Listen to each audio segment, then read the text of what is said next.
ARTK Urdu کو subscribe کریں اور بیل آئیکن کو ضرور دبائیں، اس سے ہماری نئی ویڈیو آپ کے پاس سب سے پہلے پہنچے گی۔ السلام علیکم ناظرین and welcome to ARTK Urdu channel. سب واچرز کو میری طرف سے جشن عید میلاد النبی مبارک ہو۔ آج کی ہم اس ویڈیو میں یہ جانیں گے کہ میلاد شریف پر ہونے والے اعتراضات اور ان کے علمی جوابات، مگر یہاں پر ایک نقطہ آپ لوگوں کے سامنے رکھنا چاہوں گا کہ میلاد مصطفیٰ صلی اللہ تعالیٰ علیہ وسلم یہ کوئی عام چھوٹا موٹا ٹاپک نہیں ہے کہ اس پہ ہر کوئی گفتگو کر لے، تو اس ٹاپک پہ گفتگو کرنے والی بھی کوئی علمی شخصیت ہونی چاہیے۔ تو آج ہمارے ساتھ اس وقت مفتی محمد ابراہیم قادری صاحب ہیں، جو جامعہ غوثیہ رضویہ سکھر کے شیخ الحدیث، نظریاتی کونسل کے سابق ممبر، مرکزی روت حلال کمیٹی کے ممبر اور جمعیت علماء پاکستان صوبہ سندھ کے صدر بھی ہیں۔ میں مفتی محمد ابراہیم قادری صاحب کی طرف آنے سے پہلے آپ لوگوں کو ایک ویڈیو دکھانا چاہوں گا جو اس بات کو پروف کرے گی کہ مفتی محمد ابراہیم قادری صاحب اس طرح کی ہونے والے سوالات و جوابات میں کتنے زیادہ ماہر ہیں۔ تو آپ یہ ویڈیو کلپ دیکھیے۔ السلام علیکم ورحمۃ اللہ۔ ایک مرتبہ پھر آپ کو عالم آن ایئر میں خوش آمدید کہتے ہیں۔ نماز عصر کے بعد ہم ایک بار پھر حاضر ہیں اور سوالات کے سلسلے کو آگے بڑھاتے ہیں۔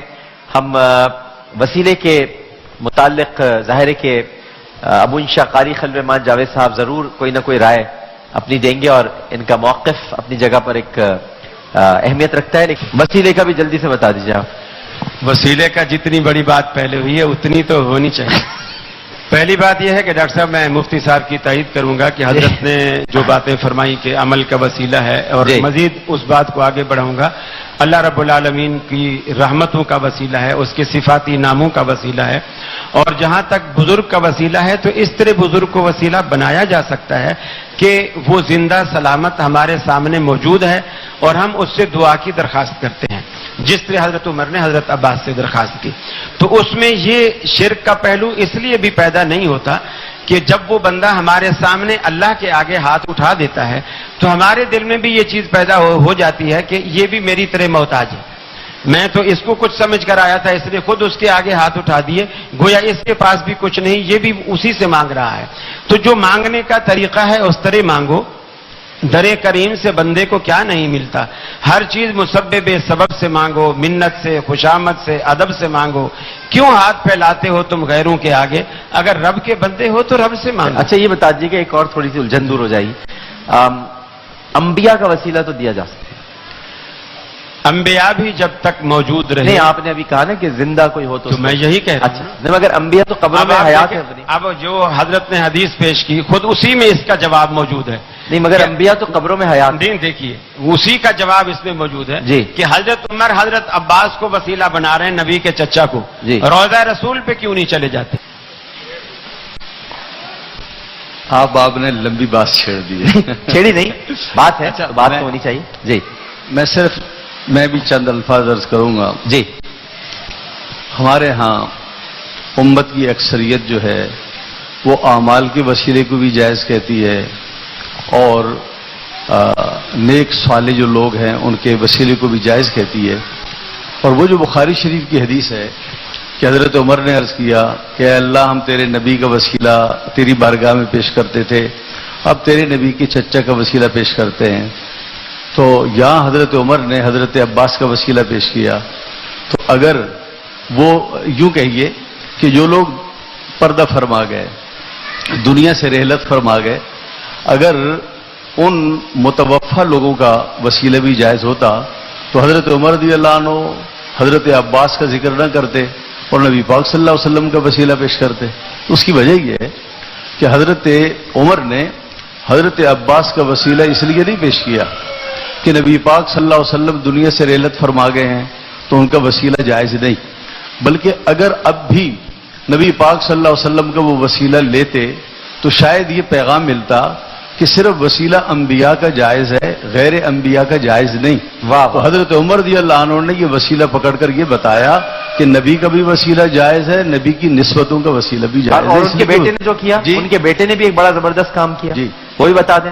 حضرت عبداللہ ابن عمر جب ان کی ٹانگ میں درد ہوا تو انہوں نے کیا کیا؟ امام بخاری نے اس کو ایک کتاب میں لکھا ہے جی کہ حضرت عبداللہ بن عمر رضی اللہ عنہ کا پاؤں سو گیا تو ان کی خدمت میں آیا، پاؤں سو گیا تو انہیں کسی نے کہا کہ اس کو احب الناس، لوگوں میں جو سب سے محبوب ہستی ہے اس کا ذکر کیجئے، تو انہوں نے کہا یا محمدہ، یہ انہوں نے کہا یا محمدہ، اور پاؤں صحیح ہو گیا، یہ پاؤں صحیح ہو گیا۔ چلیں اب آ جاتے دوسرے سوالوں کی طرف، ہو گیا نا، بات ہو گئی ختم۔ اب تو آپ کا سوال تو وہیں رہ گیا، نہیں، ہو گیا۔ انبیاء قبر میں حیات ہیں کہ نہیں؟ انبیاء قبر میں ہے، وہ تو بتایا ہی نہیں۔ انبیاء قبر میں حیات، انبیاء قبر میں حیات ہے یا نہیں، آپ اس کا اندازہ اس سے لگائیے کہ نبی پاک صلی اللہ علیہ وسلم فرماتے ہیں جب میں معراج میں گیا اور براق پر سوار ہوا، جی، مررت بقبر موسیٰ فاذا هو قائم يصلي في قبره، میں نے موسیٰ علیہ السلام کو قبر میں دیکھا کہ کھڑے ہو کر نماز پڑھ رہے ہیں، جی۔ اور جب بیت المقدس میں گئے تو انبیاء علیہ السلام نے حضور صلی اللہ علیہ وسلم کو آگے بڑھایا اور آپ نے انبیاء علیہ السلام کی امامت کرائی، تو وہ انبیاء علیہ السلام بیت المقدس میں جب آسمانوں پر تشریف لے گئے تو بہت سے انبیاء علیہ السلام سے آپ نے اچھی بات کہی ہے، اچھی بات نہیں بلکہ دوغلی بات ہے کہ دوغلی کو اچھا دوغلی بات نہیں کہتے، دوغلی اچھی بات نہیں ہے، پسینہ صاف کرے آپ کے ماتھے پہ آ جاتا ہے۔ ہاں، اس وقت مفتی محمد ابراہیم قادری صاحب ہمارے ساتھ ہیں۔ السلام علیکم مفتی صاحب، کیسے ہیں آپ؟ جی وعلیکم السلام ورحمۃ اللہ وبرکاتہ، اللہ کا شکر ہے میں ٹھیک ہوں۔ میں اس وقت آپ سے ایک سوال کرنا چاہوں گا کہ کہا جاتا ہے کہ جشن عید میلاد النبی صلی اللہ تعالیٰ علیہ وآلہ وسلم، جبکہ اسلام میں تو ہمیں صرف دو ہی عیدیں دی ہیں، ایک عید الفطر اور دوسری عید الاضحیٰ، تو یہ کیوں جو ہے وہ تیسری عید کا تصور لے آیا جاتا ہے کہ جشن عید میلاد النبی صلی اللہ تعالیٰ علیہ وآلہ وسلم، تو اس کے بارے میں آپ کیا کہنا چاہیں گے؟ آپ نے جو سوال کیا ہے کہ اسلام میں دو عیدیں ہیں اور عید میلاد النبی صلی اللہ علیہ وسلم یہ تیسری عید کہاں سے آ گئی؟ اصل میں جو لوگ یہ اعتراض کرتے ہیں انہیں اس جواب کا بھی علم ہے اور انہیں یہ بھی معلوم ہے کہ اس اعتراض میں کوئی وزن نہیں ہے، لیکن وہ جانتے بوجھتے صرف بھولے بھالے سیدھے سادے مسلمانوں کو پریشان کرنے کے لیے وہ ایسا کرتے ہیں۔ اصل میں شریعت مطہرہ میں تو دو ہی عیدیں ہیں، اور عید شریعت مطہرہ میں یہ ہے کہ خوشیوں کے اظہار کے ساتھ ساتھ نماز عید ادا کی جائے، اور اس دن عید الفطر میں اور عید الاضحیٰ میں روزہ رکھنا بھی حرام ہے، یہ عید ہے۔ لیکن ہمارے محاورے میں، لغت میں عید جو ہے وہ اس سے ہٹ کر مطلقاً خوشی کے معنی میں بھی آتا ہے۔ یہاں عید کے معنی ہے خوشی کے۔ نبی پاک صلی اللہ تعالیٰ علیہ وسلم کی حدیث ہے، آپ نے جمعے کے فضائل بیان کیے اور آپ نے جمعے کو اہل اسلام کی عید قرار دیا، یہ صحیح حدیث میں آیا۔ تو جمعہ بھی اہل اسلام کی عید ہے، اور یوں مہینے میں 4 عیدیں ہیں اور سال میں 40 سے زیادہ عیدیں ہیں۔ تو یہ کہنا غلط ہے کہ اسلام میں صرف 2 عیدیں ہیں۔ عید بمعنی خوشی کے، یہ ایک استعارہ ہے، عید خوشی کے معنی میں ہوتا ہے۔ جیسے کہا جاتا ہے کہ کوئی دوست آ جائے تو کہا جاتا ہے کہ آج کا دن میرے لیے عید کے دن سے کم نہیں، یا ماں اپنے بچے کو کافی عرصے کے بعد ملاقات ہو تو وہ کہتی ہے کہ میرا بیٹا کیا آیا، آج عید کا دن ہے میرے لیے، عید کا سامان لے کر آیا۔ تو عید کے معنی خوشی کے ہیں۔ تو عید میلاد النبی کے معنی یہ ہوئے نبی پاک صلی اللہ تعالیٰ علیہ وسلم کی ولادت کی خوشی۔ تو میں نہیں سمجھتا کہ کون وہ مسلمان ہوگا کہ نبی پاک صلی اللہ علیہ وسلم کی ولادت پر اسے خوشی حاصل نہ ہوئی۔ اچھا مفتی صاحب، یہ جو کروڑوں روپے کی لائٹنگ کی جاتی ہے اور گھر سجائے جاتے ہیں، مدرسے سجائے جاتے ہیں، پوری کی پوری گلیاں سجا دی جاتی ہیں جیسے کوئی شادی کا موقع ہو، تو اس موقع پر جو اتنا زیادہ پیسہ خرچ کیا جاتا ہے، کیا یہ اسراف کے زمرے میں نہیں آتا؟ کروڑوں روپے لائٹنگ پر خرچ ہوتے ہیں، کیا یہ اسراف ہے؟ یہ نہیں ہے۔ امور خیر میں پیسہ خرچ کرنا یہ اسراف نہیں کہلاتا۔ اسراف یہ ہوتا ہے کہ گناہوں میں پیسہ خرچ کیا جائے یا پیسہ خرچ کیا جائے اور اعتدال سے اسے بڑھ کر خرچ کیا جائے جس کی قطعاً کسی قسم کی کوئی ضرورت نہ ہو۔ مسلمان نبی پاک صلی اللہ تعالیٰ علیہ وسلم کی آمد کی خوشی میں اور ولادت کی خوشی میں لائٹنگ کا انتظام کر کے یہ بتاتے ہیں کہ آج کا دن اور دنوں سے مختلف ہے اور آج کی رات اور راتوں سے مختلف ہے. جیسے ہمارے ہاں 14 اگست یوم آزادی کو لائٹنگ کی جاتی ہے سرکاری طور پر، اسی طریقے سے دنیا میں اسلامی ممالک ہیں جہاں ان کا قومی دن آزادی کا دن منایا جاتا ہے، لائٹنگ وغیرہ کا انتظام ہوتا ہے.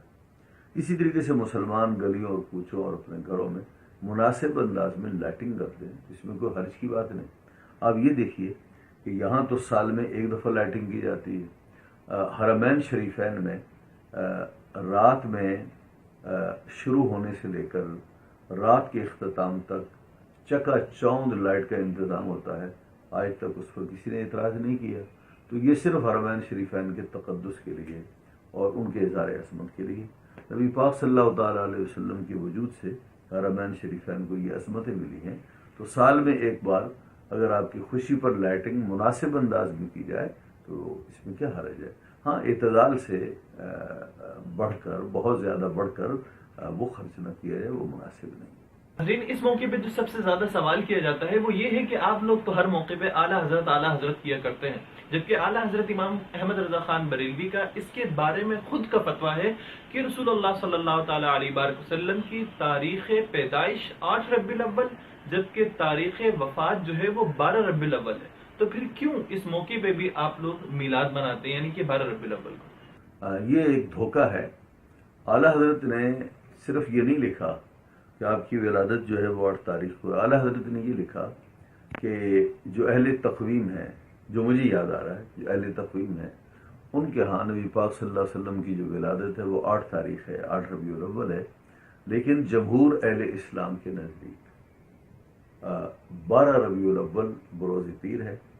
اور یہ بھی لکھا اور بہت سی کتابوں میں لکھا، اہل تاریخ نے لکھا، اہل سیرت نے لکھا اور علماء حدیث نے لکھا، محدثین کرام نے لکھا کہ حرمین شریفین کا عمل اسی پر ہے کہ وہ نبی پاک صلی اللہ علیہ وسلم کا مولد مناتے ہیں، اور جو مولد مناتے ہیں وہ 12 ربیع الاول کو مناتے ہیں. تو والحق ما علیہ الجمہور، حق وہی ہے جس پر امت کی اکثریت ہو، اس لیے 12 ربیع الاول جو ہے وہ آپ کی ولادت کی تاریخ ہے جمہور کے نزدیک، اور جمہور ہی کی بات کو قابل عمل سمجھا جاتا ہے، اسی پر عمل کیا جائے گا. مفتی صاحب، آپ کی گفتگو سے تو یہ بات ظاہر ہوتی ہے کہ میلاد مصطفیٰ صلی اللہ تعالیٰ علیہ وسلم منانا بالکل جائز ہے، جبکہ دوسری طرف جو طبقہ ہے جو اس کا انکار کرتا ہے وہ بھی اپنے آپ کو اہل علم کہتا ہے، تو پھر ان کے انکار کی کیا وجہ ہے؟ جہاں تک کہ ان لوگوں کا تعلق ہے جو میلاد شریف کے مواقع میں مخالفت کرتے ہیں اور اسے بدعت یا گناہ قرار دیتے ہیں، ہم تو خود میں حیرت ہیں کہ وہ لوگ علم رکھنے کے باوجود، قرآن و سنت پر آگاہی کے باوجود، کتب احادیث اور سیرت پڑھنے کے باوجود ان لوگوں کے جو نظریات ہیں وہ ایسے کیوں ہیں. میں اس ضمن میں صرف یہ کہوں گا کہ حضرت حاجی امداد اللہ مہاجر مکی رحمۃ اللہ علیہ یہ وہ بزرگ ہیں جو علماء دیوبند کی پیر و مرشد ہے. محمد قاسم نانوتوی، اشرف علی تھانوی، رشید احمد گنگوئی، دیوبندی حضرات کے ان بزرگوں کے وہ پیر و مرشد ہیں. حاجی امداد اللہ مہاجر مکی رحمۃ اللہ علیہ نے 7 وہ مسائل کہ جس پر ان کے زمانے میں لیدے ہو رہی تھی اور بہت زیادہ اختلافات تھے ہندوستان میں، ان میں سے ایک میلاد شریف منانا اور اس میں قیام کرنے کی بحث تھی. تو حضرت حاجی امداد اللہ مہاجر مکی نے فرمایا کہ میں میلاد کرتا ہوں، میں صلاۃ والسلام پڑھتا ہوں، حضور کا جب میلاد میں ذکر آ جائے تو میں اس میں قیام کرتا ہوں اور قیام میں لذت محسوس کرتا ہوں. تو میری سمجھ میں نہیں آ رہا کہ وہ لوگ اپنے پیر و مرشد کے بارے میں کیا کہتے ہوں. اسی طریقے سے المحند المفند، یہ مدینہ طیبہ میں لکھی گئی یہ کتاب جو دیوبندیوں کے شیخ خلیل احمد میٹھوی صاحب نے لکھی ہے، اس میں باقاعدگی سے میلاد شریف کو جائز قرار دیا گیا اور میلاد شریف کے جواز پر بہت اچھے انداز میں اس پر لکھا گیا، کئی لائنیں لکھی گئیں. تو اس کے باوجود میں نہیں سمجھ رہا کہ یہ لوگ مخالفت کیوں کرتے ہیں. پھر ان سے یہ سوال کیا جائے کہ اگر میلاد النبی جائز نہیں ہے اور اس کے پیچھے کوئی دلیل نہیں ہے کہ صحابہ کرام علیہم رضوان نے اس انداز میں نہیں کی ہے، تو پھر یہ بتایا جائے کہ سیرت النبی کی شرعی حیثیت کیا ہوگی اور سیرت النبی کے جلسوں، کانفرنسوں، سیمیناروں کی کیا شرعی حیثیت ہوگی، کیا صحابہ کرام علیہم رضوان نے اس انداز میں سیرت کے جلسے کیے، اور سیرت کے جلسے اور میلاد کے جلسوں میں فرق کیا ہے؟ صرف عنوانوں کا فرق ہے، بات تو دونوں کی مضمون تو ایک ہے۔ باقی یہ ہے ایک بات میں اس پر مزید یہ کہوں کہ دیکھیں میلاد النبی صلی اللہ علیہ وسلم کے بارے میں یہ بھی کہا جاتا ہے کہ یہ 6 صدی میں اس کا آغاز ہوا اور اس سے پہلے اس کا کوئی نام و نشان نہیں تھا۔ یہ بدترین جھوٹ ہے، ایسا نہیں ہے۔ نبی پاک صلی اللہ علیہ وسلم کی میلاد کی خوشیاں نبی پاک صلی اللہ علیہ وسلم کے عہد مبارک سے اب تک رواں دواں ہیں۔ یہ بات الگ ہے کہ آج اس زمانے میں جو چیزیں شرعی طور پر بجا لائی جا رہی ہیں، اگر ہم غور سے دیکھیں تو ہزاروں باتیں آپ کو وہ نظر آئیں گی کہ جو دور اول میں قرون اولیٰ میں کسی نہ کسی حیثیت سے موجود تھی، لیکن زمانے کی تبدیلیوں سے، تغیرات سے ان معاملات میں تبدیلیاں ہوتی رہی ہیں۔ ایسی سینکڑوں مثالیں دی جا سکتی ہیں۔ مثال کے طور پر آپ دیکھیے کہ نبی پاک صلی اللہ تعالیٰ علیہ وسلم کے عہد مبارک میں قرآن کریم کو کتابی شکل نہیں دی گئی، جو حضور صلی اللہ علیہ وسلم کے بعد ہوئی۔ اچھا، پھر اس کی جو رکوع ہیں اور اس کی زبر زیر پیشے ہیں، یہ بہت بعد میں ہوئی، اور خاص طور پر قرآن کریم کے تراجم اور قرآن کریم کی تفاسیر، یہ تو بہت بعد میں ہے، یہ قرون اولیٰ کے بعد ہے۔ تو بتائیے اس کا کیا جواز ہے؟ تو ہم جواز میں یہی کہیں گے کہ یہ ٹھیک ہے، اس تفصیل کے ساتھ یہ چیزیں موجود نہیں تھیں، لیکن اس کی اصل زمانہ عہد رسالت میں ثابت ہے، اس لیے کہ قرآن مجید کسی نہ کسی انداز میں، کسی نہ کسی چیز میں محفوظ تو کیا جاتا رہا نا، اور یہ بھی حفاظت کی شکل ہے۔ اس زمانے میں حفاظت کی اور شکل تھی، اس زمانے میں حفاظت کی اور شکلیں ہیں۔ اسی طریقے سے پہلے قرآن مجید جو محفوظ تھا وہ اوراق میں محفوظ کیا جاتا تھا۔ آج بہت سی مشینیں آ گئی ہیں جن کے ذریعے قرآن مجید کو محفوظ کیا گیا ہے۔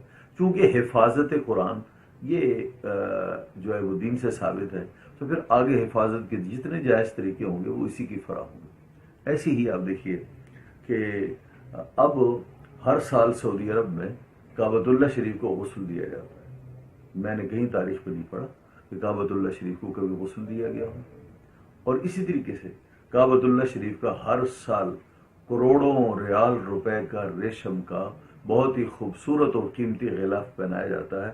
حالانکہ ایک ہی غلاف وہ 10 سال بھی چل سکتا ہے، لیکن کعبۃ اللہ کی تکریم کے لیے اسے ہر سال بدلا جاتا ہے۔ اس پر کسی عالم، مولوی، شیخ نے کبھی فتویٰ نہیں لگایا، لیکن ہمارے نزدیک یہ بھی جائز ہے، اس لیے کہ یہ کعبۃ اللہ کی تکریم ہے اور کعبۃ اللہ کی تکریم کرنی چاہیے۔ اسی طریقے سے نبی پاک صلی اللہ علیہ وسلم کے عہد مبارک میں اور آپ کے اعلان نبوت سے پہلے بھی کعبۃ اللہ شریف کو پردے پہنائے جاتے تھے، یہ اس کی اصل ہے۔ لہذا اس میں تبدیلیاں آ جائیں اور تو شرعی انداز میں انہیں کر لیا جائے، تو اس میں کوئی حرج کی بات نہیں۔ ایسی ہی نبی پاک صلی اللہ تعالیٰ علیہ وسلم کے یوم میلاد کو بہت اس کو احتشام کے ساتھ منایا جاتا ہے، پرچموں کو لہرایا جاتا ہے، بازاروں کو سجایا جاتا ہے، اور بہت ہی دھوم دھام کے ساتھ یہ کام کیا جاتا ہے۔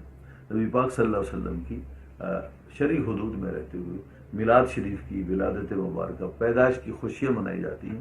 اس کی اصل ثابت ہے، نبی پاک صلی اللہ علیہ وسلم پیر کے دن پیدا ہوئے اور آپ ہر پیر کو روزہ رکھتے تھے، اور پیر کو روزہ رکھتے تھے تو آپ سے پوچھا گیا کہ یا رسول اللہ پیر کا روزہ کیوں رکھتے ہیں؟ آپ نے فرمایا ذاک یوم فیہ ولدت وفیہ انزل علیہ، یہ وہ دن ہے کہ جس میں پیدا ہوا، اور یہ وہ دن ہے کہ جس میں وحی نازل کی گئی۔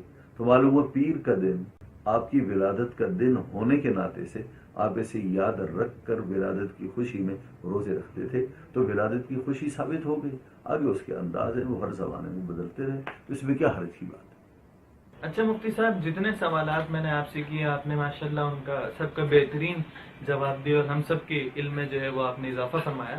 میرا آخری سوال آپ سے یہ ہے کہ اگر ہمارے واچرز کو، ہمارے ناظرین کو آپ سے اور کئی سوالات پوچھنے ہو علم فقہ کے حوالے سے، فتووں کے حوالے سے، یہ دیگر معاملات کے حوالے سے، تو وہ کس طریقے سے آپ سے جو ہے وہ کانٹیکٹ کر سکتے ہیں بآسانی؟ تو آپ اس کے بارے میں کچھ ارشاد فرمائیں۔ جہاں تک کہ مجھ سے دیگر سوالات کرنے کا تعلق ہے تو فیس بک پہ مفتی محمد ابراہیم قادری کے نام سے میرا پیج ہے، تو آپ اس پہ سوال کر سکتے ہیں۔ وآخر دعوانا الحمدللہ۔ بہترین۔